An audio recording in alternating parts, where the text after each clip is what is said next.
Hi again. So I decided after I made that video on the side effects of Keytruda, I wanted to offer some solutions and show you the things I'm using to help me feel better for the side effects like the skin itching and everything that I showed you on the last video. So the main thing I use, I've always used on my skin. It's cheap and it's effective and I love it. And you can add essential oils to it or just use it plain. And you can use any brand you want, okay? But right now I'm using this one. It's an olive oil, extra virgin.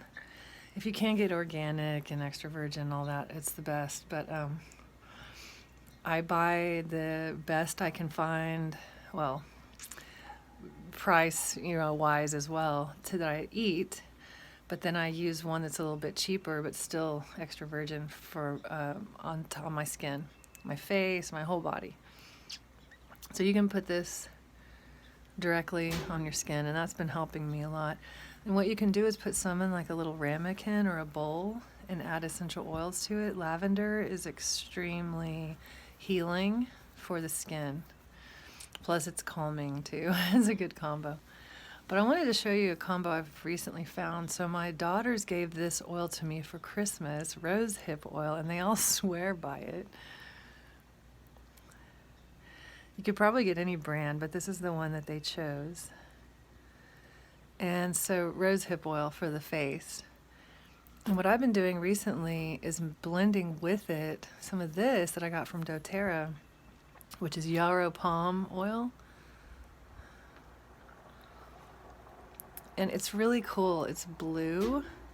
I want to show you guys how I blend it and use it. I've been using it on my face the last couple days, and it's the only thing that doesn't, make me react besides just the regular olive oil. Well, there's one other thing after I'm going to show you. Actually, I just discovered last night. But let me get the light right. Anyway, so I take some of this, the rose hip oil. You can see the skin peeling off my face right now. Anyway, I put a little bit in my hand like this. Just put like a squirt in my hand. And then I take this stuff. It's so freaking cool. I always forget to open the lid before I put the oil in my other hand. Anyway, it's blue, and I'm really into colors.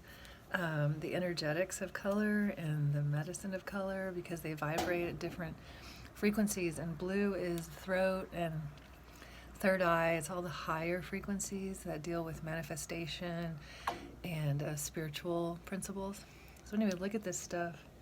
So I do a couple drops of this blue into my hand with the other oil, and then I blend them together like this, and then put it on. And at first your face will be a little blue, but it will soak in. Oh, there's a hawk. So anyway, the other thing I discovered last night, okay, so I ordered a drum from Tribal Spirit is the name of the company in Canada. And along with the drum, I got some bear oil, which is really bear fat. And I mean, like, I'm a vegetarian, have been off and on most of my life since I was 17. So I'm not really into killing animals, But this is a indigenous medicine. I was reading last night from the people who sent me my drum that this has been used by the indigenous as medicine for skin rashes. So I was like, oh my God. So I pulled it out. This is what it looks like. And I'm going to put some right now on my chest because I couldn't sleep last night because my skin was itching like crazy. And I got up and I read this email from these people, and they told me, and it said that about skin and rashes.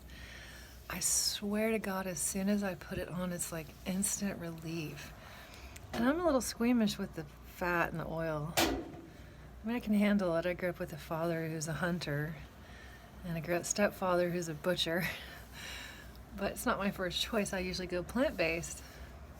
But you guys, this is way more than just the fat from a bear. A bear gave its life, and it's an indigenous tradition. It has it has a lineage behind it, and I feel the energy of that lineage. And the other thing is that Mama Bear has been coming to me in various forms lately in my just in my meditations and visualizations and whatnot. I went to see a woman in Asheville who does healing work, womb healing work, and she gave me a paper. It's womb sovereignty declaration that you read out loud, and at the very end of it, it talks about thanking Mama Bear for listening and holding space. So anyway, you could also use aloe vera. If you have an aloe vera plant, it's best to use it if it doesn't have any preservatives in it. If you have some in a bottle with no preservatives, that could work too, but that's very soothing for your skin. Coconut oil, although that can be kind of drying. So I would recommend, if the cheapest, easiest thing is even if you just get a little, sometimes I travel with just like a little small bottle of olive oil, and it works great for these types of side effects. All right, I have oil in my eye. All right, guys, I hope this helps. I know earlier on I said I was going to make a video about supplements, and I never did because I got overwhelmed because there's so many of them. And it always seems like it's always changing. Do you remember back in the 70s and 80s when everybody was so afraid of dandruff? I wake up in the morning and I laugh because I have dandruff all over my face, all over my head, all over my chest and back. So anyway, it's kind of funny. Okay, well, thank you. I hope some of this helped. Okay, bye.